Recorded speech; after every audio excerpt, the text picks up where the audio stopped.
wrapped Bitcoin on whatever blockchain it's placed on represents an interesting development. It certainly allows you then to do other things with those Bitcoins than just hodl them.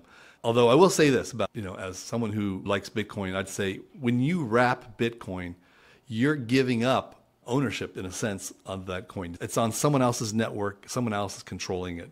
It's in a smart contract. We've always said, not your keys, not your coin. And when you wrap Bitcoin, you're basically taking it out of your possession and putting it somewhere else, which to a lot of Bitcoin purists would take issues with that. That being said, what are the tax implications of wrapped Bitcoin on Base as being offered by Coinbase?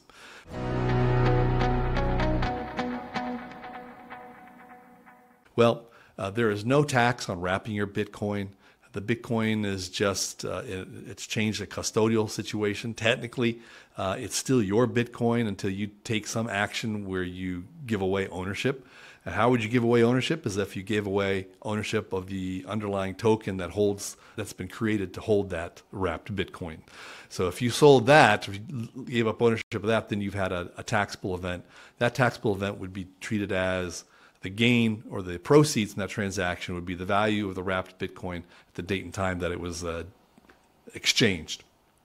But otherwise, if you do things with the wrapped Bitcoin and then you burn the wrapped token and you get your own Bitcoin back, then there's no taxable event with that. Well, if you use wrapped Bitcoin to get into an investment which allows you to do yield farming, then you're going to experience an income from the yield payout, and that would be treated as ordinary income tax at your ordinary tax rates.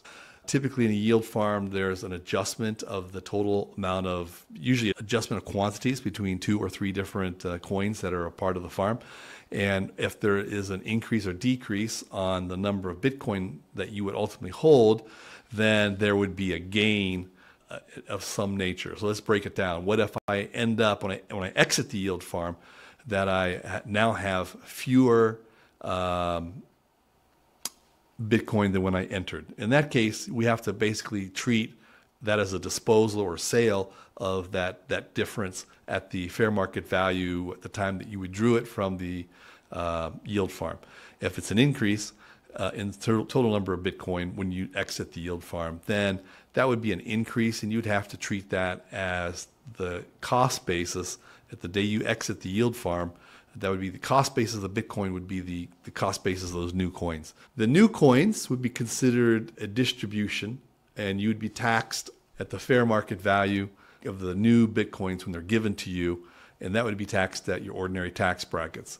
In the flip side, where you lose coins, then that you would treat that as a loss, and it would be as though those coins were sold for $0. So you had an original cost basis when you bought them way back when, and now you write down that they have a cost basis of, you sold them for a cost basis of 0.